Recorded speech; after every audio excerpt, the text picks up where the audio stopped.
Welcome to my podcast. Today's dream, tomorrow's reality. My name is Vicki Poole. I'm a life coach, health coach, and a hypnotist with the Enlightened Peach. And this podcast is all about embracing our mosaic life. And some of you may ask, what is a mosaic life? Well, it's recognizing that all the pieces of our life, the good, the bad, the indifferent, have all come together to make us who we are. Change any one thing and we are different. With that in mind, I invite you to embrace your perceived imperfections and celebrate who you are.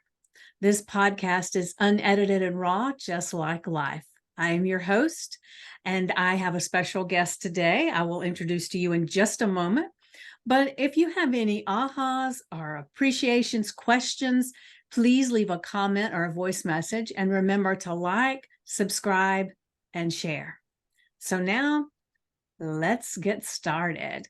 So this beautiful, wonderful lady right here that I haven't known her for very long, but I have enjoyed getting to know her. And her name is Megan Maenza. I got it.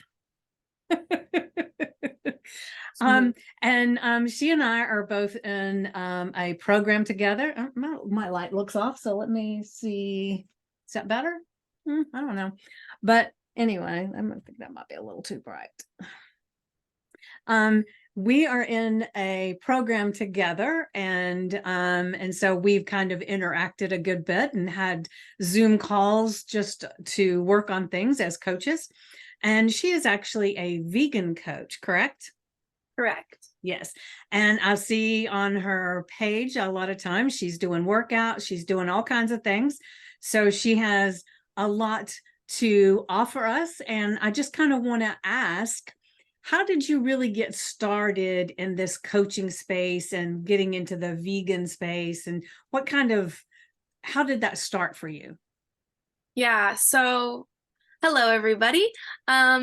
Basically, like with everything, one thing kind of tumbled into the next and snowballed into what my life is right now. I would say the very beginning had to do with like my career path in college, where I had originally wanted to do something with sports, something I love soccer, so I always wanted to be an athletic trainer. However, there was basically an anatomy and biology class that I didn't get along with the way the teacher taught. I know I'm a good student when I'm given the right tools to learn from the teacher. And I was too late to withdraw from that class, and it kind of made me take a step back in my career path.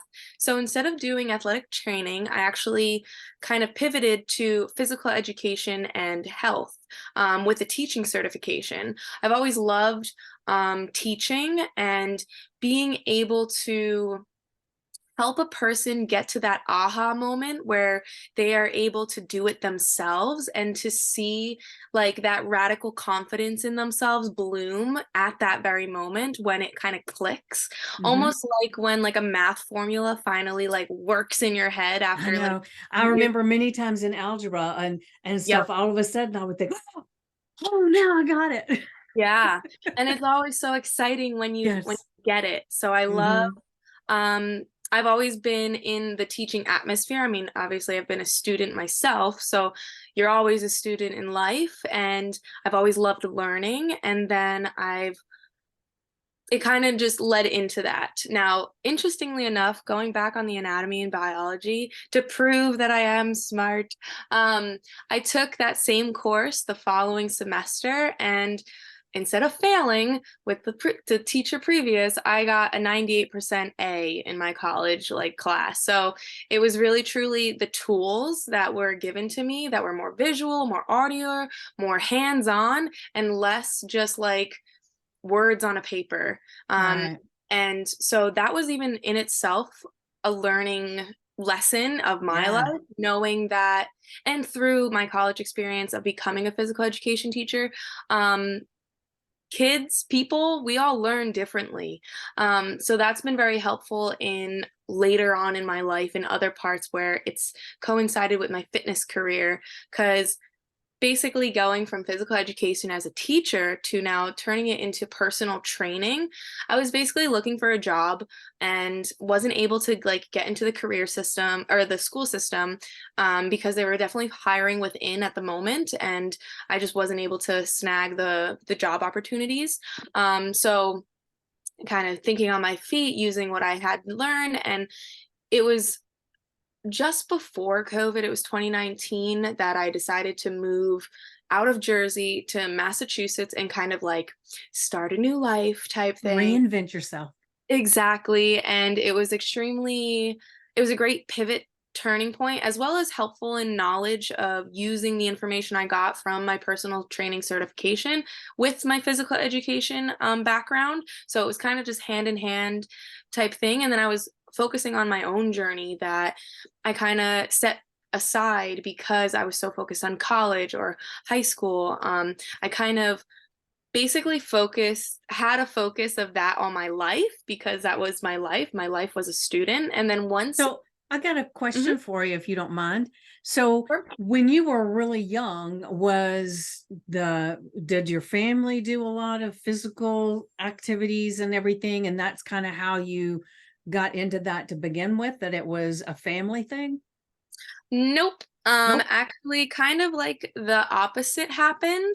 I actually lost my mom at a very young age, How old were you?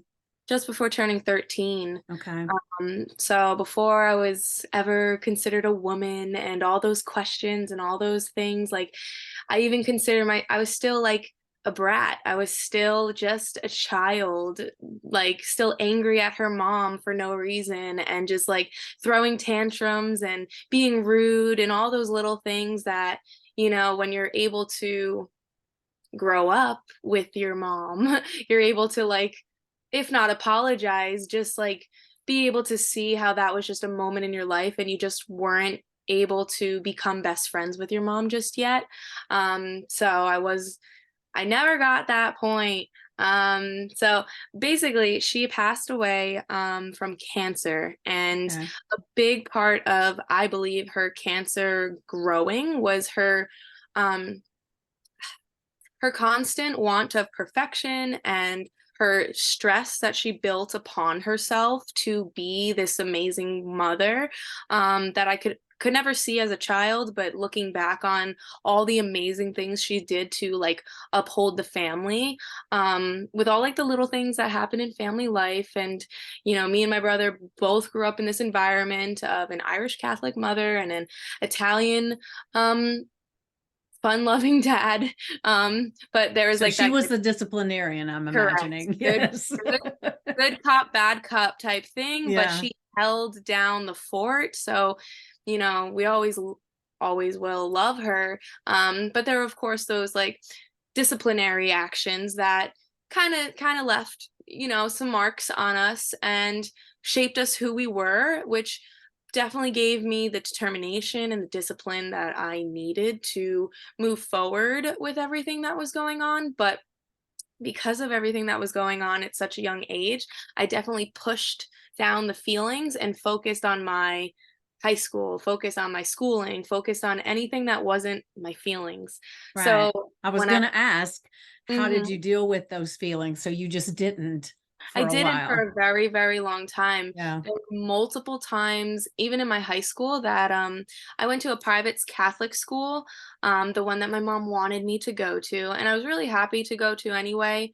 It was a great community, and the teachers there truly cared, like individually, of the kids, because it was such a more closed amount of people within the actual school.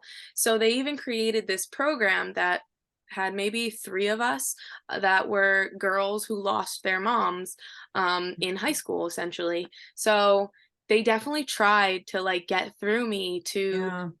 therapize me, to get me to speak of my feelings, but I was so resistant in that stage still. Um, I was just focused on my schoolwork. I was focused on everything other than that situation, because there was also just little things that were going on with my family that I didn't agree with. Um, and so basically, I was trying to just do it all myself, be independent as best as I could, and tell the world, like, you don't have to worry about me. Like, I got this. Like, I'm still doing good in school. I had my grades up and everything. Like, it's like I got this. So I did that until the end of like college. There were little things that definitely showed me lessons that I would have really appreciated a held hand of, like, walk me through this type thing. And when it was needed, the right people stepped up and helped me through. Almost simple things, but it just kind of it built through like social anxieties of just not having that mothering figure to walk you through a bank account, walk you through Yeah. credit score stuff, walk you through the gynecologist, like all these little things that kind of go over our head until it's like time to do those things, like make a dentist appointment, this, that, and the other thing. Not to say, also, I want to just put it in there. My dad was involved in my life, um, But but it's different. A it's dad and a mom, very different. totally different. And Yeah. in it's not even a defensive thing, it's just the reality. He had to go through this in his own way, and he could not go through this in this life alone. So there's a big part of his very beginning stages of just like he was upset, like he lost his person, and he met someone who went through a very similar situation of losing her partner to cancer.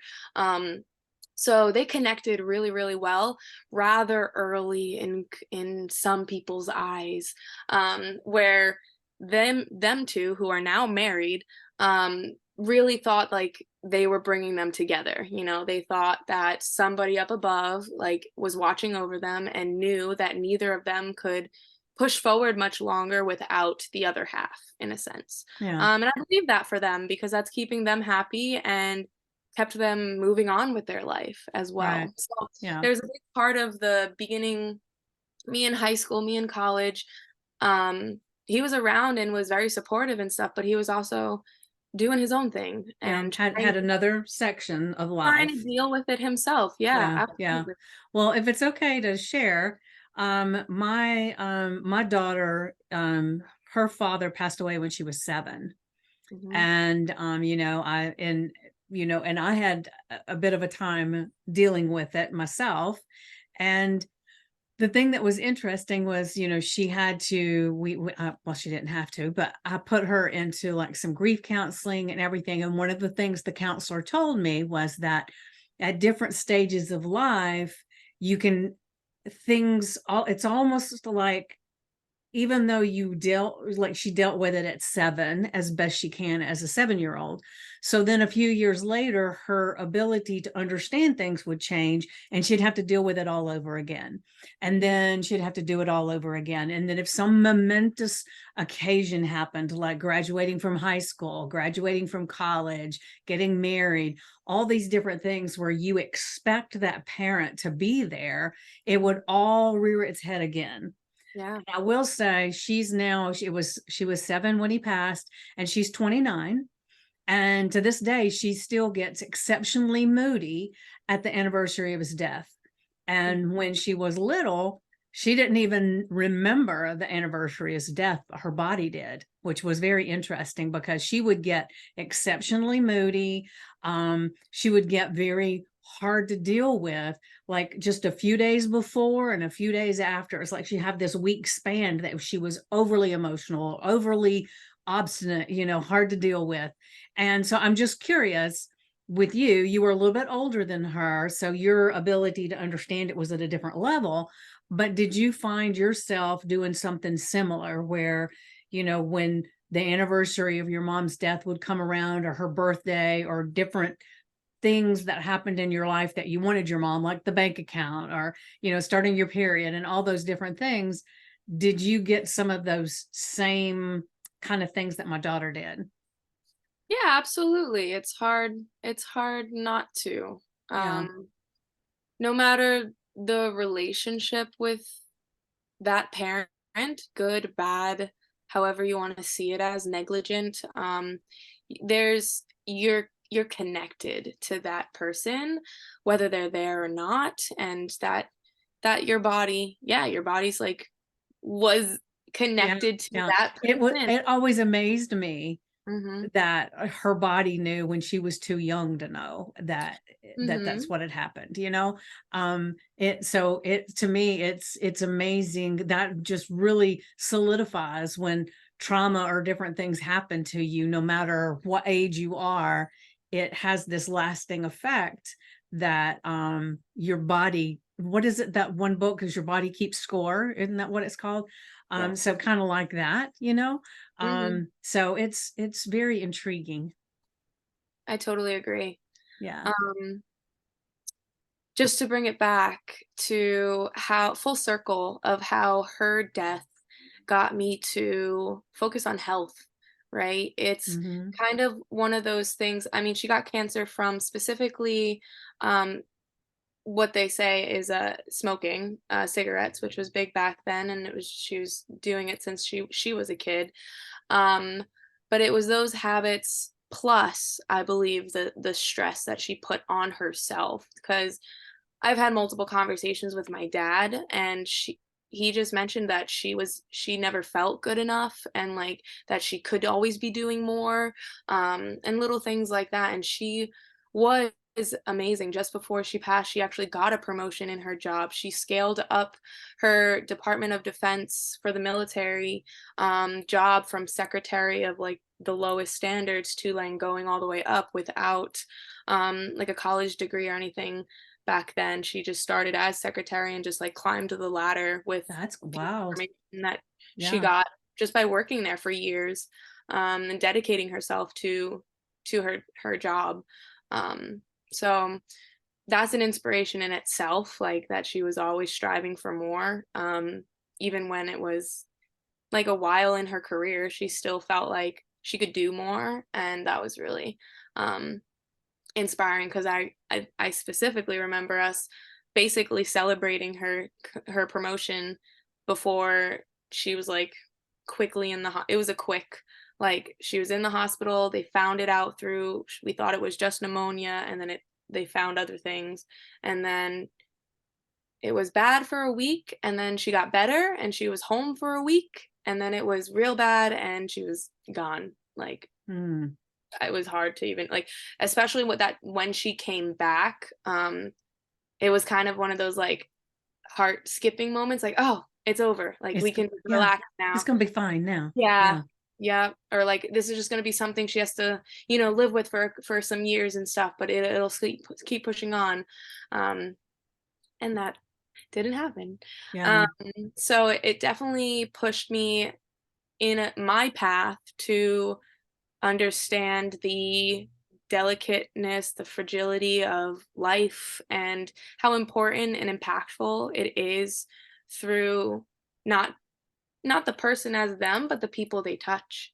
Um, Mhm. and that like the little things that are remembered, um, and what things are remembered by the person, and like the good things, the not so good things, and what was touching and stuff. And I'm also looking at it as a very young child who was only really forming memories that actually held in my brain were the ones that I upset my mother and she would like discipline me, and those are the ones I remembered. So when you mentioned about like keeping the score or feelings later on, um it took me a while to come to terms of I always remembered quote unquote bad times.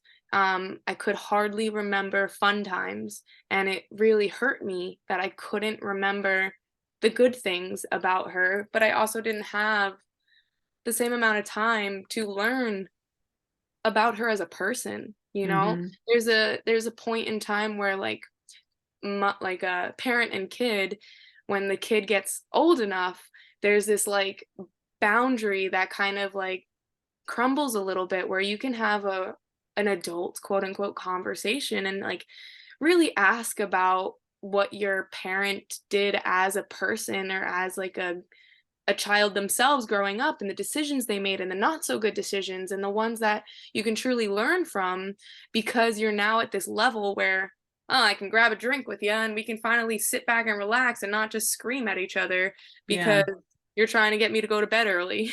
Like Yeah. something super simple. Um so I do feel uh what's the word? I feel like I was robbed of a lot of life lessons, that would just teach me about her as a person. That I Yeah. feel like everybody, her family, her sisters, her brothers, have all seen this amazing person, and I can only see her up till 12-year-old Megan, where 12-year-old Megan didn't really want to hang out with her mom. So Yeah. just like little upset at that every once in a while.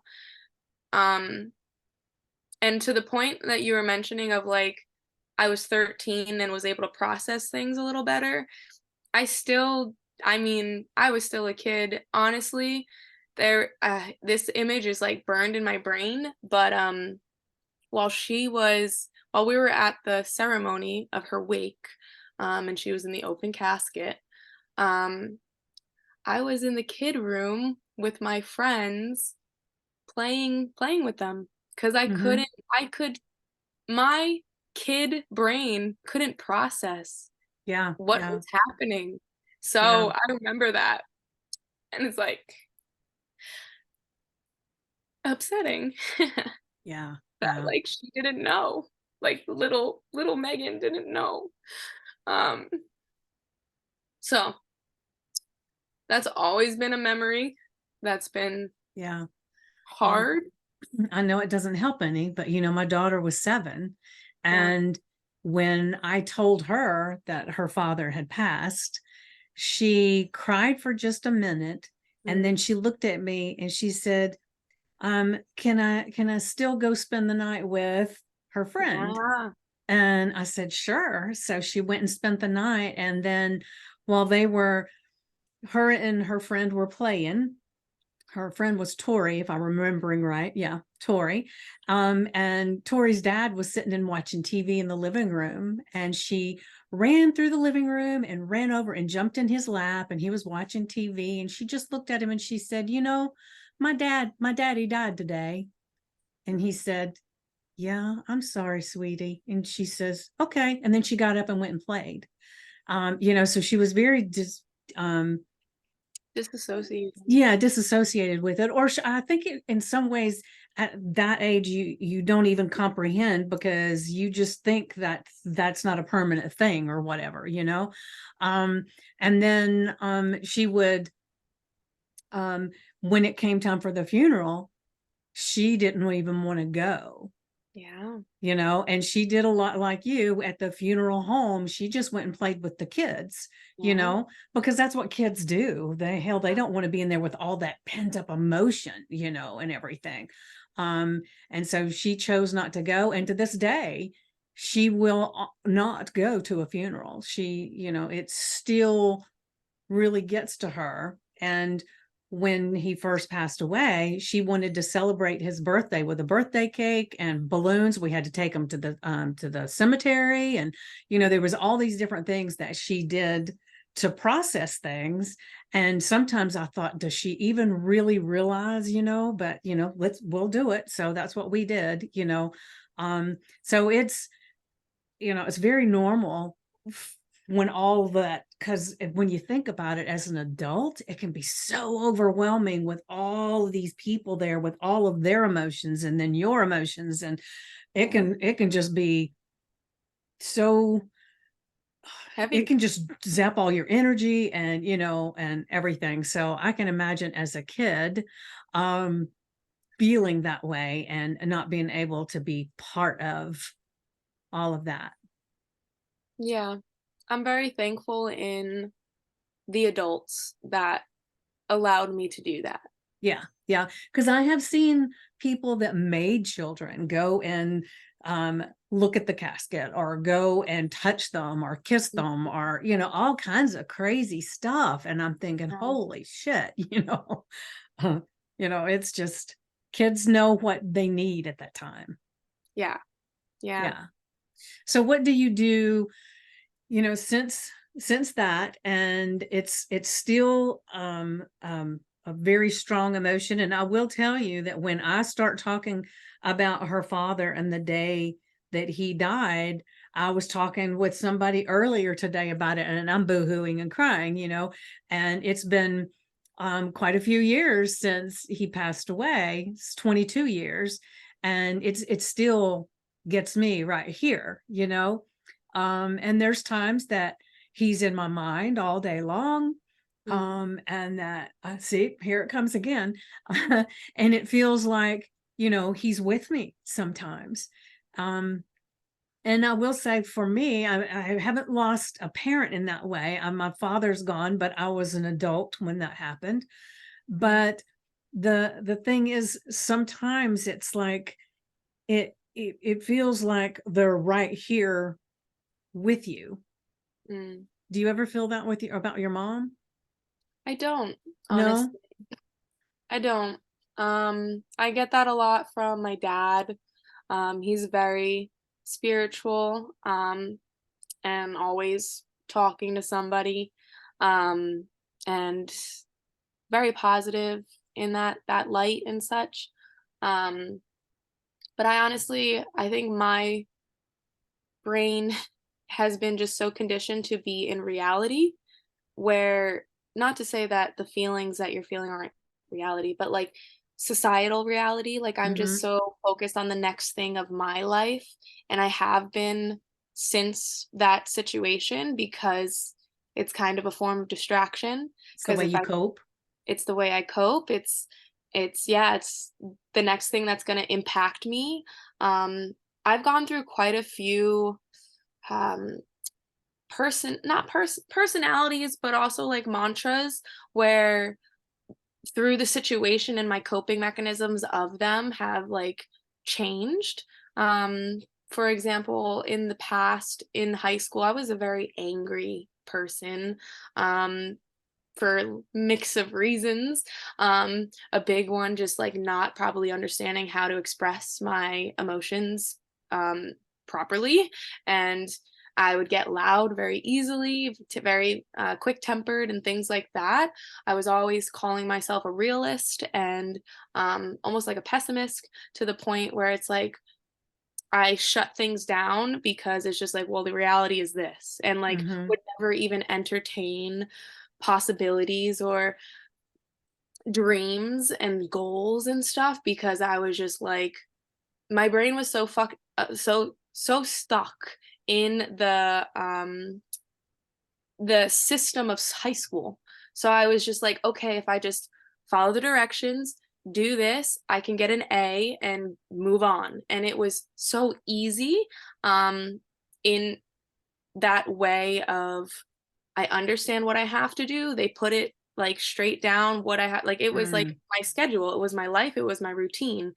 Coming out of high school, things got scary because there was no roadmap for myself. I had to Right. figure it out and make it my own, and no one really taught me that, because they just give it to you and they're like, here, this is Yeah. your life Yeah. for the next 4 years. You're going.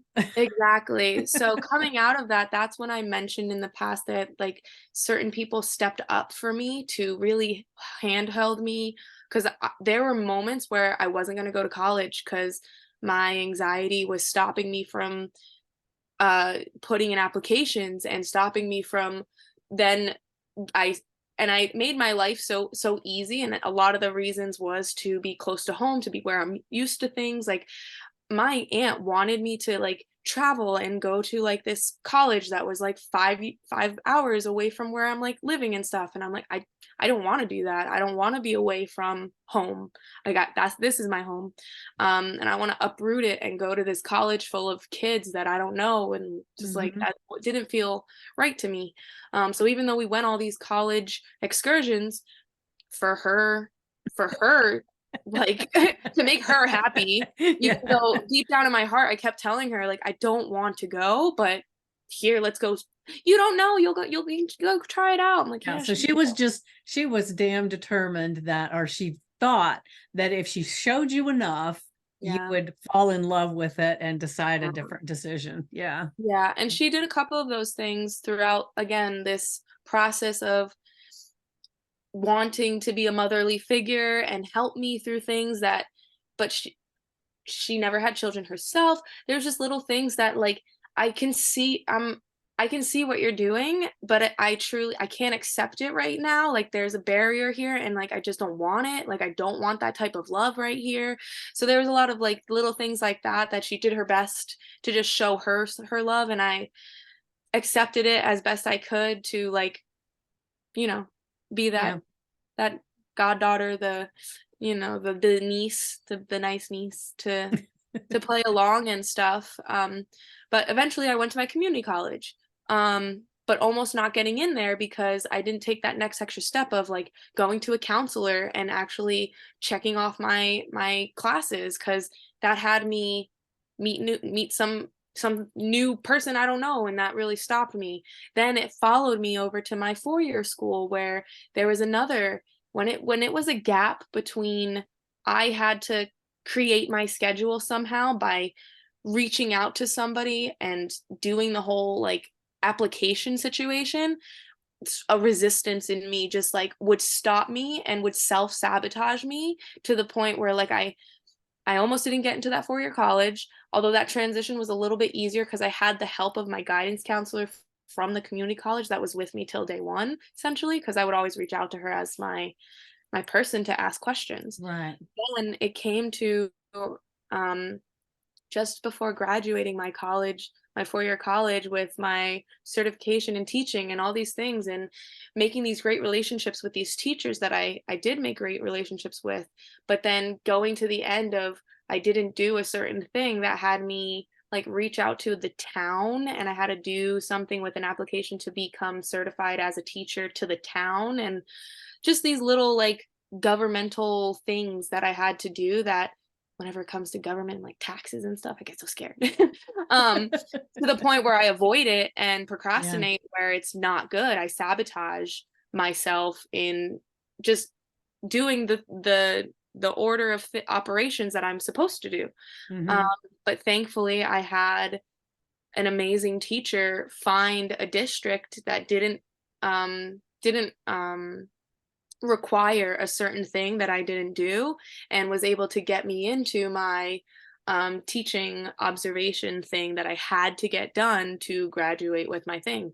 My grades and everything else was great. Like, there was no reason for me not to do this thing. It was just that unknown process that, when it comes to unknown things, I can sabotage myself. So that's always been also something I've worked through, and definitely lead it back to the trauma of just like not having that helping hand, and almost to the point of like not knowing how to ask for help properly.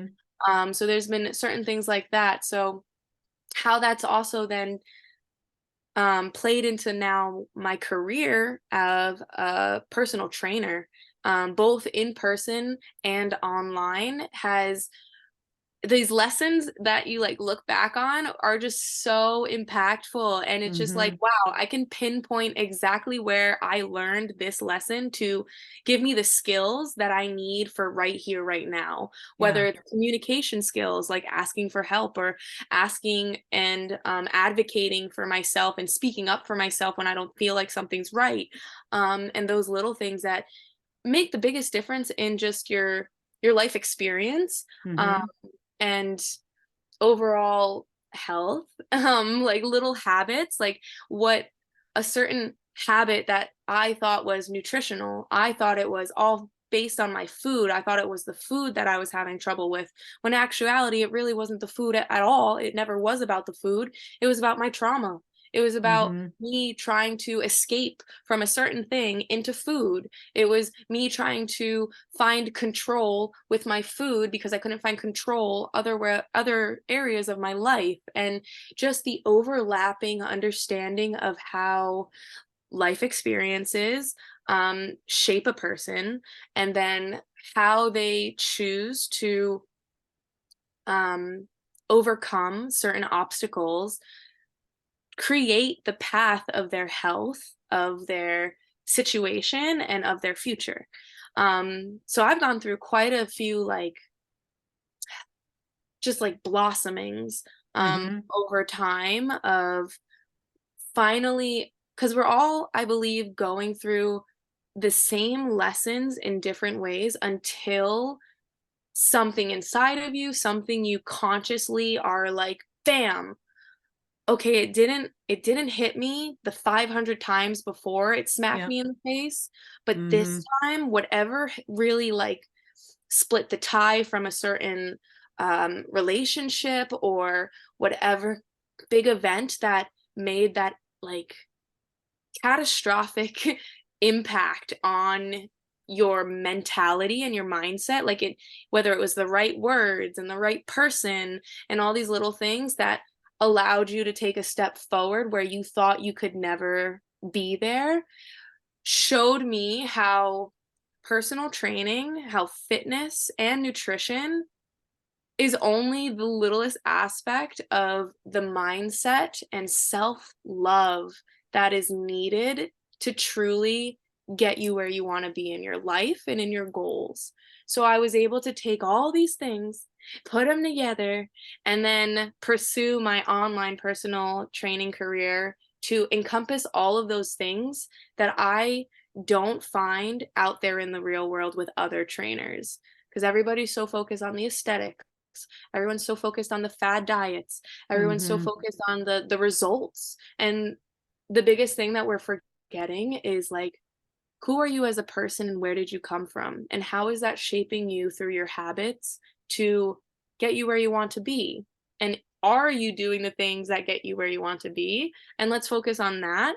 And then as time comes along, I'll teach you about how to properly fuel your body and how to move your body properly. Because honestly, the fitness aspect, I can show you how to create an hourglass physique and get a booty and get abs and all this stuff, but no matter what your body starts shaping itself into, if you don't actually like the soul within the body doesn't matter. And Mm-hmm. I've learned this through my own experience of constantly covering up my body because I still feel insecure about certain things, even though someone from the outside might be like, your body looks perfect. Why would you ever hide it? And it's like, well, first of all, I don't want to be looked at as just a body, right? I Mm-hmm. want to be looked at as more than a body. So I'd rather have someone come up to me because they're interested in the words that I say and the interests that I have and the ones that we connect with,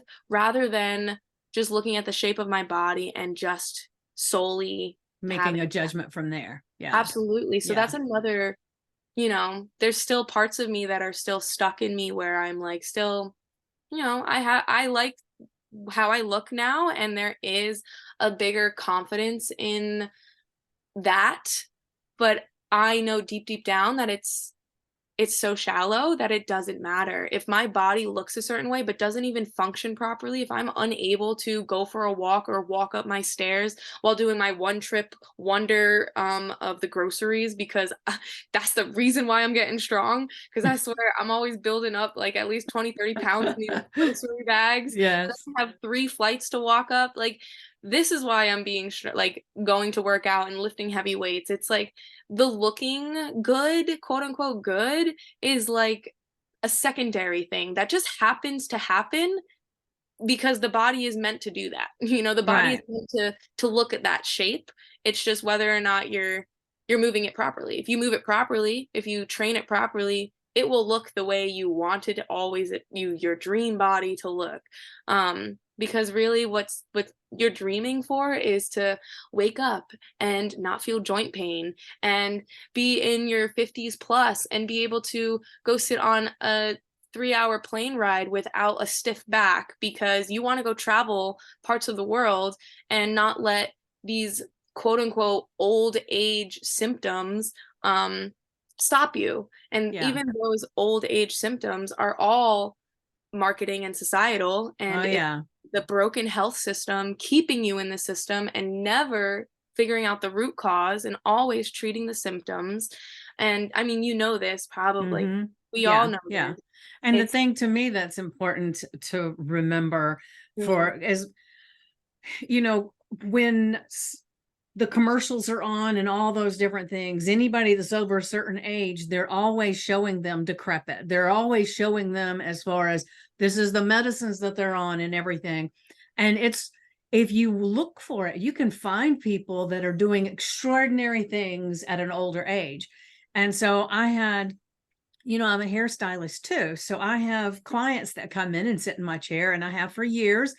And as they get a little bit older, they'll say, well, you know, getting old ain't for sissies. You know, now that I'm this age, that's why this hurts. Now that I'm this age, that's, and you know, and it's like, it's mind boggling. And I can try to talk to them and say, you know, that if it was old age, every old person would be just like this. And that's not the truth. true. And they will fight you on it sometimes, you know? It's Yeah. like, I don't know if it's that it makes them feel better that they let themselves go and that this is their lot in life. It's not their fault. It's old age, you Mhm. know. But I'm 60, I just turned 64. And yeah, on September 10th. So I just had a birthday. Happy belated. Yeah. Yeah, yeah. So, and the thing for me is whatever I have to do to stay limber and healthy and everything. So I walk every day, you know, 2 to 4 miles, you know, and, you know, sometimes more, sometimes a little bit less, depending on time.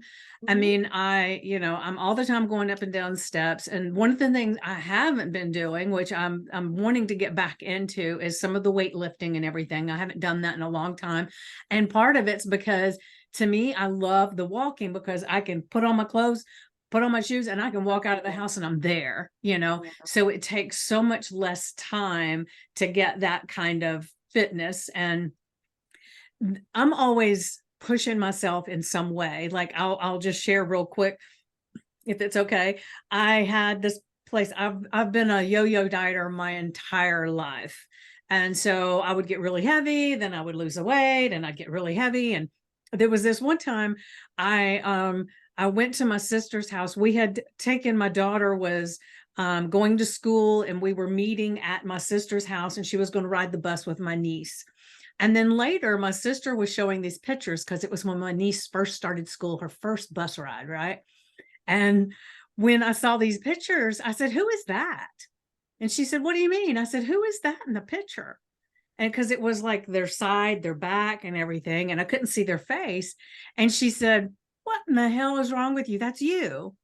I said, holy shit, that's me. I said, that's horrible.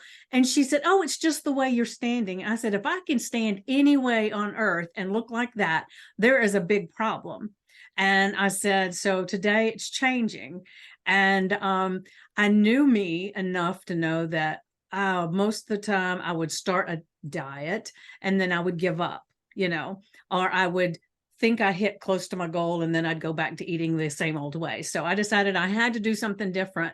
So I went and I saw this little ad in a paper for a marathon, half marathon. And I thought, I think that's what I'll do. I'll sign up for a half marathon. Now, granted, when I first started, I couldn't walk to my sister's mailbox and go further. I had to just walk to the mailbox and back. So I go to this meeting for this half marathon, and they're up there and they're talking and they're explaining the process of how everything is going to go and how many days we'll be training and all this stuff. And then they said it was 13.3 miles or 13.2, whatever it is. And I looked around at all these people like, do they know that that's that far? I had no idea that it was that far. And all of a sudden in my mind, I was thinking, okay, the day of it, all I have to do is finish. It doesn't matter how long it takes me. And they may be up, and you know, the walk starts at like 4 a.m. And I said, they might be out there with a little lantern at the end of the day saying, we still got one out there, but I was going to finish. And I did. It took me 4 hours I did a walk instead of a run. And because I was still quite heavy, but I trained, and by the end on Sundays, every Sunday, I was walking 13 miles. And so I really started dropping the weight, you know, when it came to that. but it's just like, it's so interesting. Like with my clients, I tell them, the goal is not to have the skinniest casket in the cemetery. The goal is to get as healthy as possible right now and live your life. So if you don't have this stick figure like you see on TV or in these commercials on magazines and everything, that's okay. That's not your body. And it's helping your clients to realize that sometimes they have got this vision of what they think they're supposed to be, and their body won't even do it. Do you Yeah. find that as well?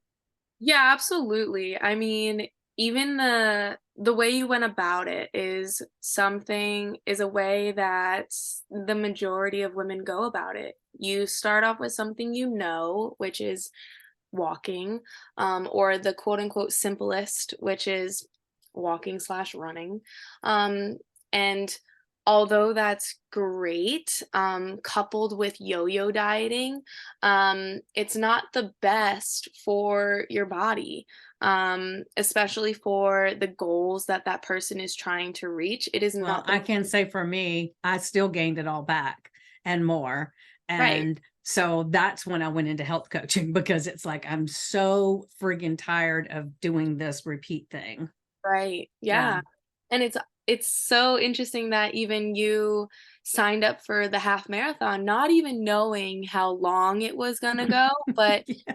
that half marathon, that 5K, that like run for this donation thing for these funds and stuff, or run for a beer at the end of it, that's the one that gets everybody. Yeah. Um It always amazes me too. Yeah, it's so I think part of the yo-yo dieting marketing, it's so simple, anyone can do it. And they're putting exercise coupled with like something that's not going to get you to your goals necessarily, but it is going to get you moving. And that is what your goal was, really, to just Hmm. like get it going, like start a plan, show that you're going to be disciplined to it, become disciplined to it, and then like that's what's really happening is you creating those habits and putting your foot down finally, and setting a promise to yourself and keeping that promise and building self epic epic Efficacy. yes, thank you, self efficacy, um that actually gets you to your goals, which again is phenomenal in the grand scheme of things, because if you've done it before for something like a 5K or half marathon, like I've never done that and I don't think I ever will, because of how long it is. I um know. but if you're able to discipline yourself to do something that was that challenging, especially at that time of your life, I usually talk with people who have done those things, and it's just like, that means you can put your focus and discipline and determination into something and a plan and strategy that will actually get you to your goals, as well as teach you how to heal your metabolism from your yo-yo dieting that you've done all these years, and be able to do all these things while not ever giving up carbohydrates or snacking or even that weekly like drink with your friends, like not demonizing any part of your lifestyle, Yes, because definitely. like you mentioned, we're not here to get skinny, we're here to be healthy and to experience life. And Hmm. I don't know about you, but my life includes alcohol, on Saturday night when I'm partying with my friends. um, Obviously responsibly, and not to the point where I'm blackout drunk every week. Like, there's of course moderation, and that word itself, people don't even understand it anymore. Right. Um, Well, it's because been thrown around so much. exactly. Yeah. Yeah. Even the Yeah. word diet, like that word, all it means is like what you consume, and by consumption it doesn't even have to be food. Your diet can be what you consume through your eyeballs and through what you listen to and what you consume with the people around you in your environment, and your food. But everyone, Hmm. people think of diet, they hear that word and they think negative, they think red light, like they think you're eating rabbit food. Like that's the only things that we think about, because it's been manipulated by the marketing system and the broken health system, quote unquote health. And even like the schooling system. Like I didn't learn any of my things in high school And the only reason I learned it in college was because it was specifically my college courses. But other people in college are still not learning how to properly feed themselves. They're the ones eating ramen noodles as like a dinner. Well, Um, when you think about it, the doctors that yeah, graduate and take care of health and the everything, hardest. they'd only get a very short period of time that they even discuss any nutrition at all. So their whole purpose is to figure out what's wrong with you and medicate it. Yep. That's all it is. And the thing too is like, one of the things I make sure with my clients is I don't, and I fought doing the weight and the losing weight and all that stuff for a very long time, because I didn't want to have people in my coaching that were going for a goal of lose weight for this event, Mhm. because I knew once the event was over, then they would revert back to all their stuff, which is exactly what I did with the half marathon. As soon as that half marathon was over, I did a little bit of walking, but not at the same level, Ah, because I didn't have that goal that I was going for. And so, I recognized that and started realizing, holy shit, this is just a different level of doing this yo-yo thing. And that's when I started, I've got to make a change, because I can't keep doing this anymore. And especially when I would see people, that were getting older, and they were on walkers, they were on oxygen, they were on all these things. And as you start getting a little bit older, you start thinking, holy shit, if I don't do something different, that's me.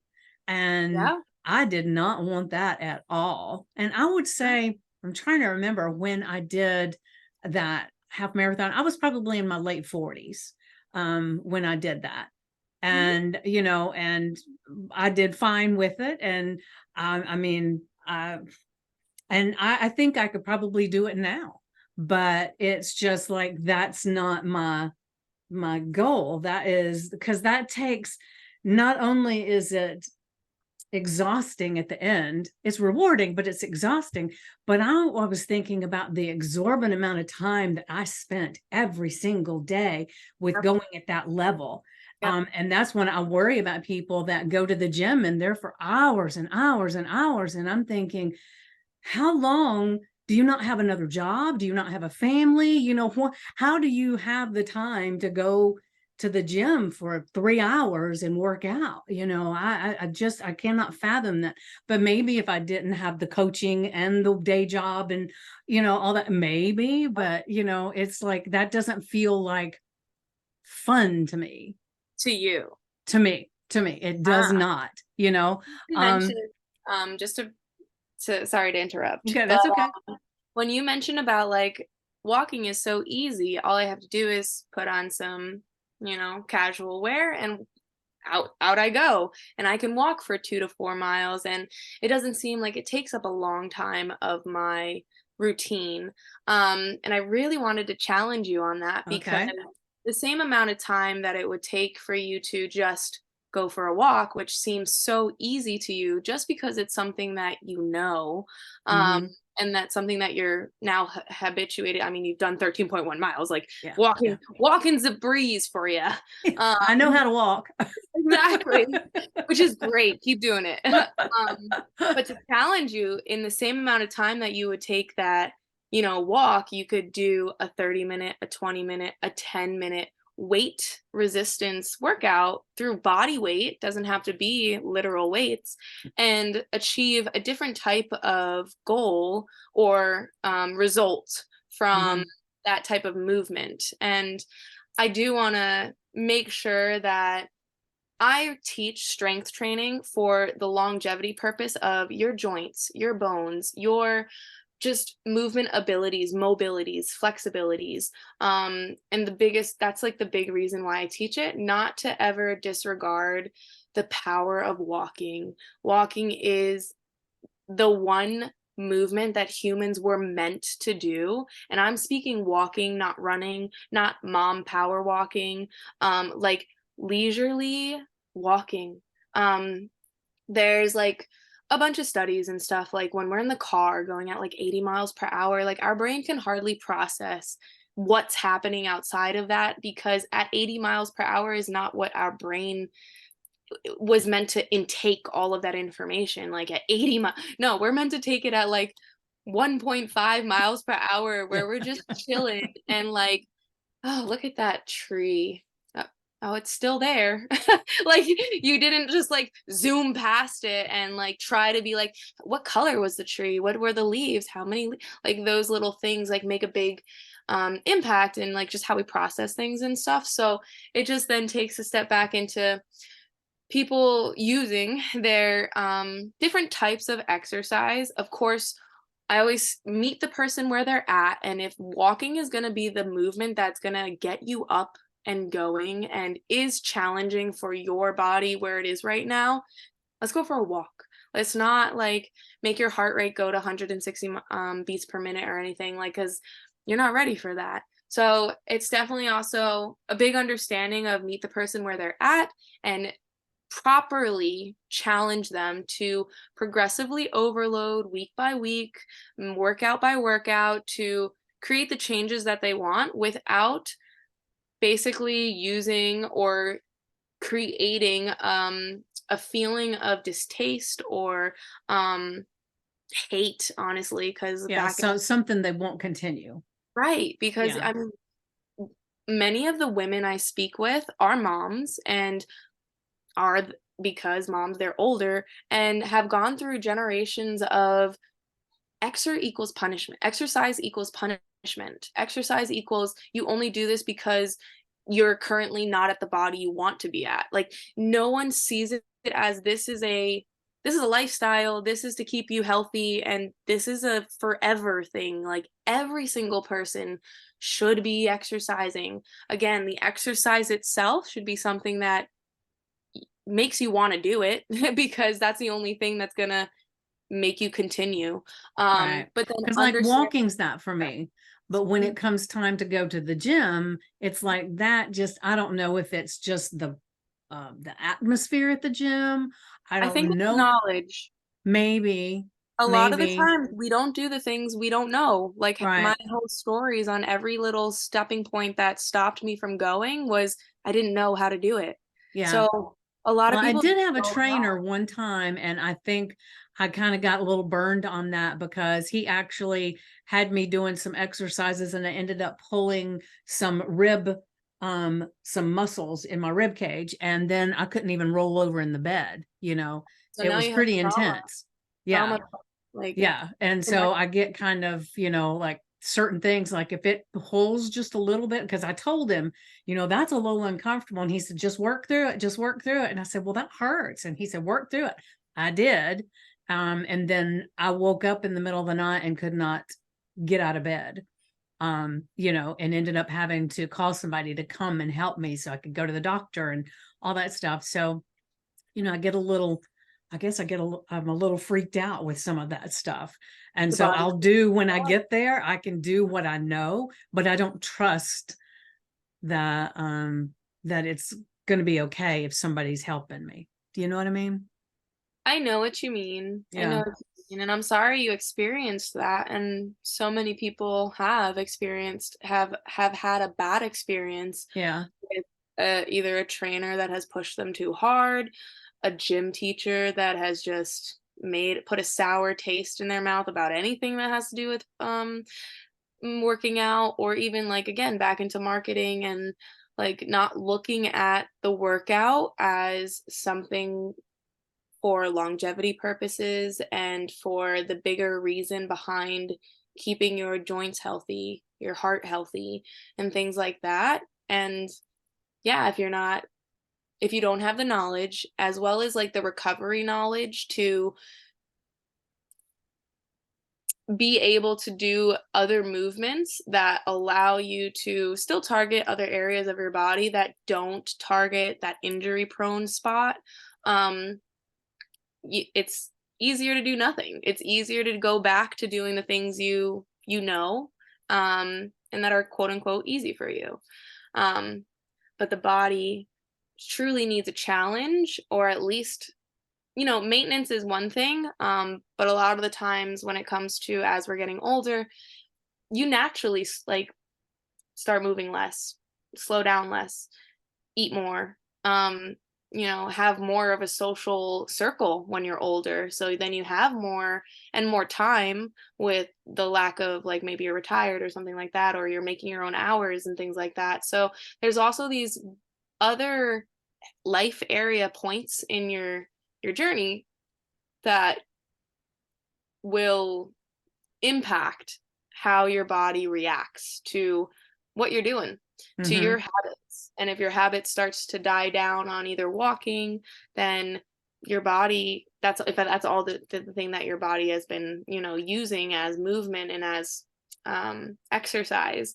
If we slow down on just that one thing, then that's all we had. The True. biggest thing that I love about strength training is that you don't have to do it every day. It's probably more beneficial not to do it every day, actually. It only has to be done 3 to 4 times a week. It's very functional, depending on, again, the plan that you're on. Um, and my biggest thought process goes when into how I plan and program my own workouts is like thinking about picking up that 20-pound bag of rice, thinking about, lifting and moving some furniture, moving this big mattress that I have to get underneath it. Like just thinking of real life situations, like something like getting out of the car on one, like you step out and you step out with your hip opening and then you put your pressure on a single leg and you try to twist, like all these like little mechanical movements and things that we don't think about because we're just living life, Mm-hmm. um, make a big difference if they're trained properly, if they're healthy, and you know, allow you to go on through life living without needing to think about it because you're already doing the quote unquote behind the scenes work of keeping the mechanism, the mechanics, all functioned and checked up on and all that other stuff like fueled and um all those things. Like I just think of like the Tin Man almost like Yeah. just, just a little bit A little here, bit of oil here, a little here. Yeah. yeah. And like that's what keeps me going to the gym when I don't feel like going. And I 90% of the time I don't feel like doing it. I never feel like picking up this heavy stuff. And when you get stronger, it just gets heavier. And I'm Yeah. just like, it's just Where does it stop? yeah, and it won't. And it Yeah. won't. And once I'm done with it, I'm very proud of Mm-hmm. where I've come from, where I am, and just these little things like it used to be written in a journal of like this was my goal and like now 4 years later I'm able to say I can do a pull up, I can do two Yeah. pull I ups. saw your dead, wasn't it a deadlift?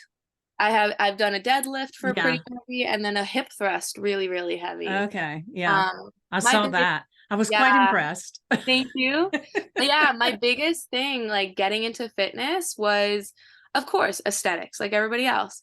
But I explained my deeper why that really kept me going, which is obviously just staying on earth, and I had Mm-hmm.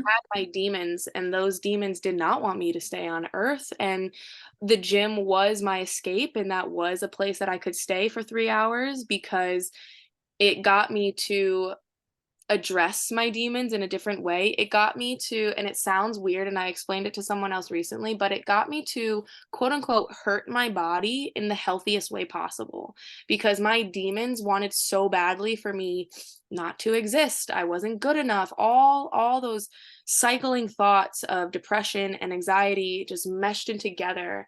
That was really, really bad when I finally started facing my emotions that I had kept down for the Mm-hmm. longest time. And they came at me so much. It was definitely combo of COVID and stuff, of just like having that time by myself to be by myself and to face myself, and like I couldn't run away from it with a job that I Yeah. used to do. You couldn't just be busy and let it go. Yeah, Yeah. so Yeah. I was I so think a the lot of people suffered oh, through all that, absolutely. with And you during saw COVID. yeah, you saw the path that they chose. You saw the people who chose to dwell on the feelings, get stuck in the food, get stuck in the other ways to help themselves, quote unquote, or at least just to help the moment. And then you saw Mm-hmm. the other people who took that time to put in effort into their own selves. And there's been amazing transformations through COVID, and all done at home, all done through body weight things and through eating nutritionally with Instacart. Like they found a way Mm-hmm. when the world thought like there was going to be no more world, you know? So Yeah. it's really truly how you approach a situation and what mindset you're in at that moment to take that next step, depending on if you're just going to go this way or that way in the fork in the road. And honestly, one way can just teach you another lesson, or Mm-hmm. one way can teach you that step forward that you've always been like looking for. And like you said, there was something that really got you to be disciplined, and it was that photo that like got Yeah. you. Oh man, that was it. It's mind-boggling to see a photo of yourself and not even recognize yourself. Absolutely. So Or it was, to think, yeah, to almost like fool yourself. Like you were fooled into thinking like, "Oh, that's not me. That's not me. Like I don't see myself as that." Because when you mm-hmm. look in the mirror that you've been looking at every day in the morning, you slowly saw yourself change without actually seeing yourself Yeah. until it Well, was and it's, another thing that shows how much of it is mindset is the anorexics, they keep getting skinnier and skinnier and we can see it, but they look in the mirror and they still see the person that needs to be thinner.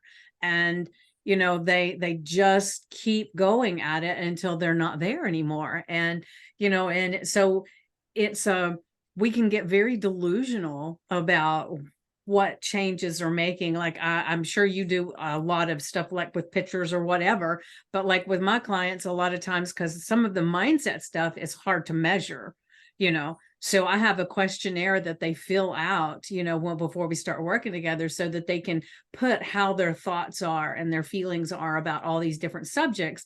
And then after a certain period of time, we reevaluate it. And that's when they say, oh my gosh, I didn't realize that I had changed this much. Because, like you said, if you're looking at it every day and it becomes that's normal, this is normal, because you can't remember that reflection from a while back. So it's really important for people to be able to see, this is where I started and this is how far I've come and I'm going to keep going, that kind of thing. So just real quick, I know you're a vegan coach. So do you coach mostly on that part of the physical food? Is it all vegan, or do you work with people on other types of eating as well? yeah. So I teach um a balanced lifestyle, a balanced guide, and I meet them where they are and I just educate them where they want to be educated. A lot of people that come to me are usually interested in understanding just veganism or vegetarianism a little bit more because of the things that they've heard about their meat supply and things like that. But all I ever educate is quality. Um, Regardless of whether they're vegan or not. Like I don't push it onto anybody. If you're not vegan and that doesn't work with your lifestyle, whether it's for religious reasons, medical reasons, or just like you want a burger every once in a while, like that's fine. I just want you to understand the quality behind the meat that you're choosing so you can get the most out of the food you are providing for yourself. And the biggest thing that comes with veganism is like everyone talks about protein. So I just always have that um, experience of being able to reach my protein and more so than many people who actually are eating meat. Right. Um, a lot of the women that come to me and that I've worked with both in person and online, the main difficulty when it comes to nutrition is that they're not eating enough. And that's kind of where we start when it comes to nutrition and finding how to balance it, how to create moderation with their schedule. Because when it comes to nutrition, they've been told all the things. They've been told intermittent fast. They've been told juicing is the way to go, or they've been told that carbs before 6 p.m. or after 6 p.m. are bad. Like all these quote unquote rules that I want them to like crumble up and throw away Mm-hmm. because there's no rules, honestly, other than learning what your food is and what nutrients and vitamins that they provide you and how to create a meal that gives you the nutrients and vitamins that satiate you, make you feel good, comfort you, and allow you to move on with your life because life isn't all about food. Right. Honestly, that's to keep you alive and to keep you experiencing what else is out there. Although, like I always make sure to mention, like, yes, food has memories. It could be grandma's um secret recipe that like really brings up memories, and it could be you're finally going to this country and you're finally able to eat this cultural cuisine. Like, yes, food has all these amazing abilities to be that impactful as well and is part of life experiences, which is why we need to learn how to balance and heal our metabolism to be able to experience those things without restricting ourselves or without going to Italy and not trying the pasta because you think carbs are bad. Like Yeah. that Yeah. is Or having your holiday gathering and then you're in the food coma later, you know? yeah, yeah, Yeah. because you weren't able to quote unquote restrict yourself to the point that it turns into the big red button situation and then you overeat and binge and then the event gets ruined because you feel like crap because your stomach literally hurts and like you just got too crazy about it and like you blame like your addictive personality or I blame like oh well it was just one and then I couldn't do just one and like all these little things when we need to really take a step back and see where that actually came from because again it's not just about the food. um so when it comes to teaching like nutrition and stuff, it I can teach you how to be vegan. I can teach you how to create alternatives and um, essentially just focus on getting your protein, carb, fat, and vegetable in your main meals and kind of have a more protein sourced snack every throughout the day that fits with your schedule and making sure you're eating enough. And that's the big one. That's the thing that starts with yo-yo dieting. We get so distracted by our jobs, by our families, by basically not putting ourselves first. And Mm-hmm. that in turn has you doing the easiest thing, which is not eating. You know, it's a lot easier to not eat than to prepare food and to do this and do that and then actually sit down and eat the food. It's so easy to just not eat. So why would we? But if you do that long enough, you are going to lower your metabolism to such a slow rate that you're going to be then told you have a broken metabolism and Mm-hmm. or a damaged metabolism and all these like little keywords that fly around marketing and stuff, making you think like you're stuck, like you're not, you can't get out of this, like you might as well, you know, just like give up. And so it's unfortunate that it's not taught that something called reverse dieting, literally called that because you're adding food back into your life, back slowly, so that you're not just like, okay, well, now I get to eat cake. Like, no, we focus on vitamins, we focus on nutrients, we focus on what food actually is and not what points they add up to. Yeah, yeah. um, I hate all that. And I've done just about every diet known to man, over my years. And the very first time I remember being concerned with my weight, I was in the third grade. oh no. Yes, and I wasn't even fat, but my dad was always on a diet, always. And so he had these cans of Slender, which would now be Slim Fast, I guess. Oh. This pre-made stuff, and he had them in the refrigerator. And I'm in the third grade, so I can read, but comprehending stuff, not so much. So I read on the back of the can that it said that if you drank one of these for your meal, that you would lose weight. So Hmm. in my mind, I thought, oh my gosh, if you drink one, you lose weight. That means if you drink more, you lose more weight. I drank 3 of them. Oh my. And I got in so much trouble because I had drank my dad's diet stuff that he paid a lot of money for and Expensive, everything, right? right? Ah, And but that's where I started. And like, I was not fat. It wasn't like I was an obese child or even overweight. I was not. But I think I was watching my dad, and I just thought that was part of the process, you know? I don't remember my mom ever dieting, but I remember my dad dieting. Isn't that weird? yeah, Yeah. that's interesting. Yeah, it is. But, over the years, I tried this diet and then this diet, and I'd gain more weight. And so then it got to where I was doing some of the stupidest stuff, trying to lose weight and restricting. I lost a lot of hair when I did Atkins. There's so many things. And it's like I tell my clients now, um, we're not going to restrict anything, but we're going to, just for a temporary place, we're going to say, okay, we're not going to ingest these things so that we can start listening to our body. Because right now our body's talking to us, and it's so drugged up from all the chemicals and the sugars and all that stuff that it can't communicate. And so we're going to just get rid of those things long enough for our body to be able to communicate with us better.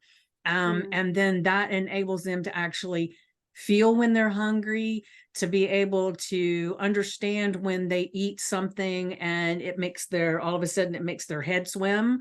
They can understand when their stomach hurts or whatever, where it's kind of coming from, so that they can better listen to their body and do what it needs instead of what so many commercials and people have told us. And I'm sure this, but and I'm all the time telling them, the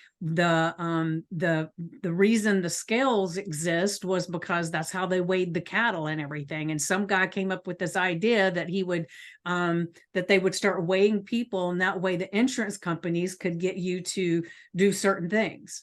So if you look up the history of the bathroom scale, it's a very, very intriguing thing.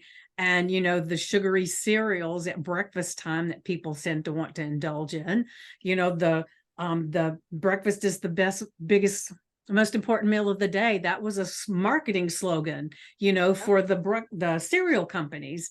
And so I don't, and it's over time, people have just taken things on as that's just the way things are, and they don't question things. So I love that, when you're talking about this stuff too, that it's helping people to, from where they are, to see another way to be naturally healthy instead of looking for some magic pill or magic diet, a magic book. And let's face it, if the diets worked, there wouldn't be a plethora of books. There's like 10, 20,000 diet books, if you look them up on Amazon. And so it's a huge thing that it's important to have coaches like you and coaches like me that help people to see where they would benefit to pivot or to change their thoughts and just do something different instead of constantly repeating the same behaviors over and over. Lord knows I've done it for a very long time.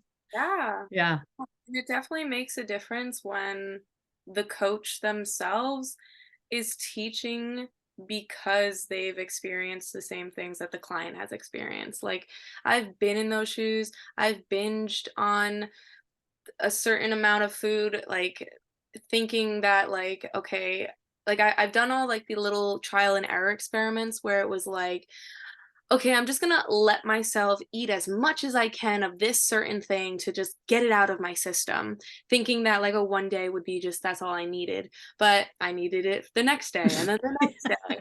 And it took me 3 days until my body was like physically like horrible. And it took me those 3 days to understand that mentally I was upset. I was sad. I was depressed over something.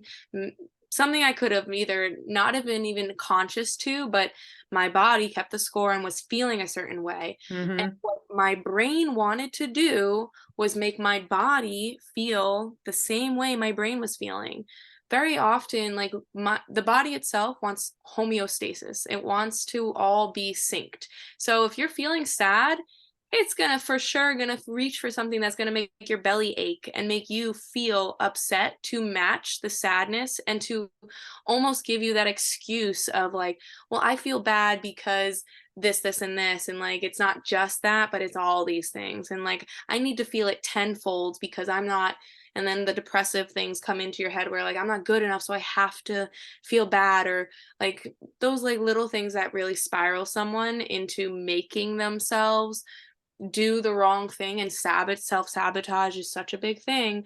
And it's like an aware, like you're aware that you're self-sabotaging. You're like, you see your arm reaching in there, and it's like you can't stop it in the moment. It's so interesting. And it's just to sympathize with my client. I've been there. Like, I've been blacked out thinking, oh, I can do it. I can watch this TV show and like eat, like just stop when I want to stop and stuff. Like, I've tried those things. Like, some days you can, some days you can't. And it's like then choosing the words that you have for yourself after whatever the situation happened, whether you decided to actually stop and take a deep breath, or whether you kind of tumbleweeded into it and still kept going. It's how you approach it afterwards as well that makes the big difference of, are you going to step forward from the situation, or are we going to allow it to be, let's start on next Monday thing, Yeah. um, Yeah. which we know doesn't help. I mean, just to bring it back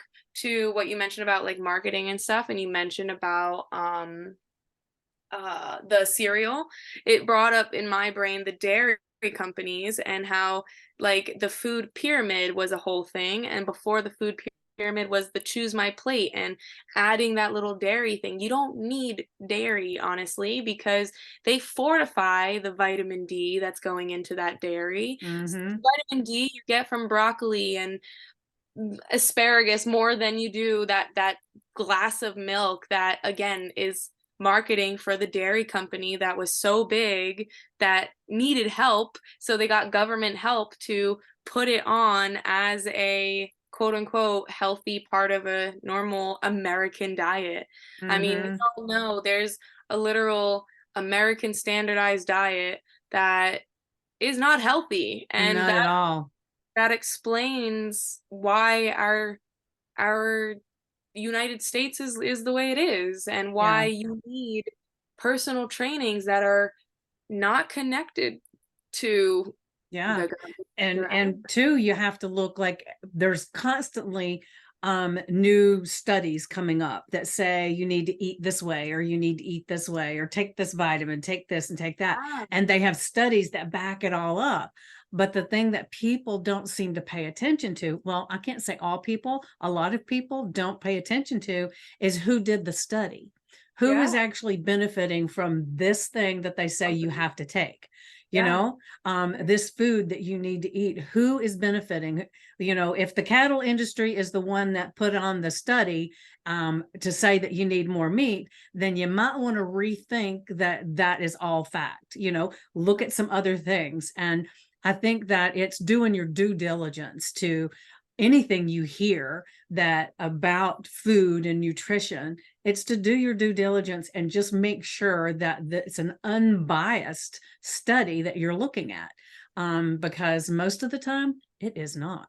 absolutely. Yeah, there's been like a couple of quotes recently that were, it just kind of told the truth, where it was like, food used to be our medicine.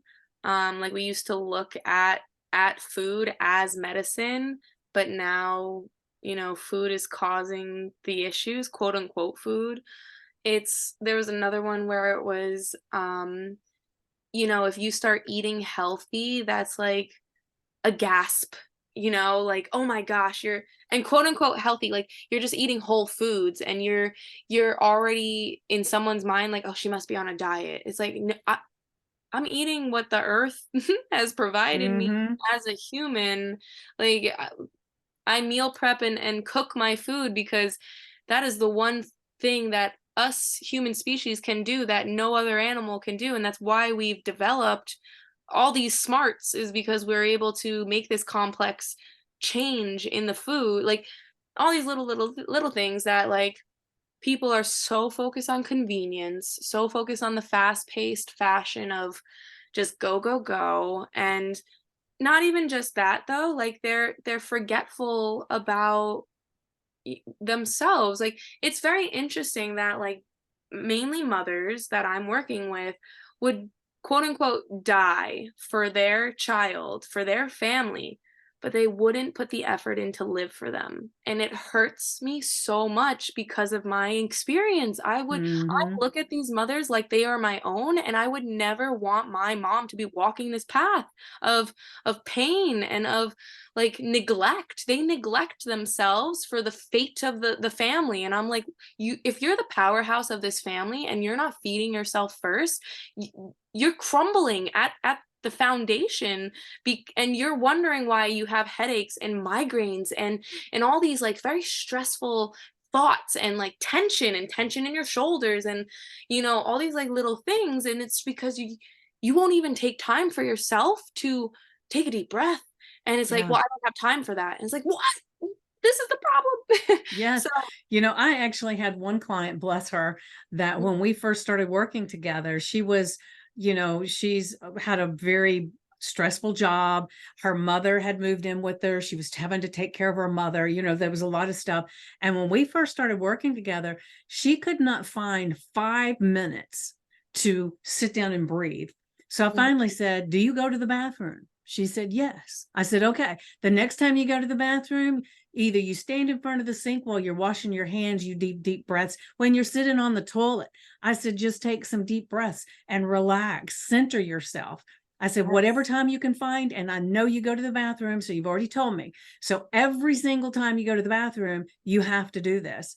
And mhm, I worked with her for several months, and she was even saying when we were kind of finishing up, of how she was amazed. Now she actually takes trips and goes and does trips by herself so that she can just be with herself and enjoy food and enjoy her own company. And in the beginning, she couldn't even find 5 minutes, and, I think that especially moms tend to do that because there's this standard of you have to be the super mom, you have to work this full-time job, and you have to take care of the kids, and it all becomes your thing. I suffered from that when my kids were little, especially after their dad died. It was like, then it was all me, and there was so many times that for me I felt like I couldn't take time. But one of the things that's interesting when I go back and look at pictures of me over the years, you can tell when I was more stressed because my weight was up. And mm, then I could handle it for a little bit and it'd come back down. But then, I could even almost look when the scales started going back up, what stressful situation was going on that I just couldn't control it anymore. And so it's prevalent for women, especially because they want to have this perfect look, and they want yeah, to. on top of it, Oh yeah, yeah. It's just mind-boggling the putting perfection themselves, things that we put yeah, ourselves under. Yeah. yeah, putting themselves in like a 6 week challenge, putting themselves in a 5K 13 mile, like it's something they've never done before, but Yeah. they're like, this is the thing, this is what's gonna do it. I'm gonna change everything right here, right now. It's like, no, that's not how we approach this Yeah. because that is not gonna help you. Yeah. um, Well, I will say it's just funny when I look back on that time in my life, but at that time it was like I didn't know that there was a health coaching existed, yes. I didn't know there was somebody that you could get to help you to know how to eat and help you to understand your body and how to utilize your body to make it healthier. I didn't know that existed. So the only thing I could think of was, what can I do to make sure that I do this every friggin' day? Yeah. And why I'd never even thought of a marathon before. So when that ad popped up, it was like, okay, that sounds Yeah. doable. Yeah. Yeah. That's It's so funny months that that away. I'm sure I'll be sounds fine. doable. Hey, you did it, and that shows like Yeah, I even have a little medal. Yes, that's great. Yeah. And it's impacted you in your journey so much. Yeah. Yeah. And that's awesome. Yeah. Well, what I want to ask you, because we're over time. This has been amazing. Oh, I'm glad. I'm sorry to take you so much time, but Oh, no. It's just, it's informative. when I put it out there, it's a long thing for people to listen to. That's the only reason. So I might end up seeing if I can split it up, but if not, it's worth the long listen. So, but what I want to ask you is, as you're thinking about all these things we've talked about, from your mom and your dad and your journey through high school and college and coming to where you are today, when you think about all of that, if we were to come to the end of your life, what do you want people to have to say about you? What do you want your legacy? What do you want people to feel about you and your existence here for them? Good question. I'm going to take a moment to think on it. My pleasure. Go ahead.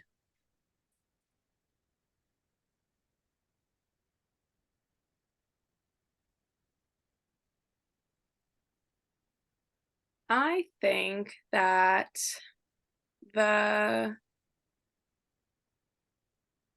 thing that I want people to remember me by, and what I've been able to like leave behind, um, would probably be just my focus on getting better at like being yourself 1% at a time, like very incrementally, very slowly, very achievable way, where the information that I've been able to provide that would help somebody else's life take that step forward makes it feel like life is like manageable, or life is fun, and like being healthy doesn't mean discipline, or doesn't mean it in such a negative way. It doesn't mean you can't do the fun things that you want to do. I want health to like equal the experience of life, like the ability to experience life. Um and personally, like for people to remember me as someone who just lived for life, lived to just be, because I so badly just want to be like an in the moment person. I know a lot of our work and just society, is moving so quickly. You're always like a week or so ahead in your plans and little things like that. But I make sure in my plans that I take like the time to go into nature and to like be in the woods, or be by a beach, or be by something natural, usually the woods and river and such. And just, I love to just sit and just like watch the birds and watch life happen around me. That is just so natural and so without complications, and without like the bad things, the little negativities of what society has put people in boxes for and stuff. I want other people to understand like they can be themselves naturally, easily, and not feel Unfiltered. unfiltered, absolutely, Yeah. and feel good enough in everything that they're doing right then, right at that moment, and never feeling like, but if I had this, if I had that, if I did that, or if I shouldn't have done that in the past, like all these like little things that really eat away at us, to be able to just, huh, I have a roof over my head, like the gratitude of it all. Mm-hmm. I think gratitude has got me out of my very angry, negative mindset, and has opened me up to so many opportunities that I was holding myself back on because I was stuck in my quote unquote reality, which at the moment, my reality wasn't the most fun. And I kept reliving it because I kept seeing it as it was and not as what it could have been. And I think that mental shift has helped me open up opportunities in my life. And I know it can open up opportunities in other people's lives by just trying, by just observing it from a different perspective. You don't even have to act on something. Like you can just be there and just look. Um because I live with my social anxiety and my mix, because again, these little things that never fully leave, you just develop better coping mechanisms and they get quiet, but every once in a while they poke you. So like my mix of depression and anxiety that I've lived with and have been able to come off of, like, medication for it, and things that have calmed me down and needed in the past, to again trial and error to see if that was something I needed. And at the moment it was, because it was really bad, but then I was able to find natural opportunities to help me realize, like, it's so up in here. And it's also, what's up in here is the ability to see something better. And it was uh, a tussle between those two thoughts of, it's either I feel good enough or I don't feel good enough. And it's like, it's that quick shift of one word that can really change my feelings of myself right now. Um, and just like learning and again, taking the step back of looking at my past and knowing that, like, I didn't have, my parents probably weren't taught that either. They were taught, my mom was the oldest of four in an Irish Catholic family. You do what you got to do to survive in that family, and you be the perfect one, and you be on time for everything, and you blah blah blah blah blah. Like, that was the things that she had to deal with. And like, so knowing that, she passed it down in a sense, in a way. And like, we, as me and my brother, didn't have, and a lot of people until like probably now generationally are like getting that, like, learning to cope with your emotions in a little bit better of a way than go to your room and figure it out, because those Mm-hmm. things never helped. um Mm-hmm. so coming into it at a later stage in my life of just taking the deep breath of, just bring it back to gratitude. Bring it back to right here, right now. Bring it back to not putting my worth to what's in my bank account, or my worth to what my body looks like, or what somebody else says my body looks like.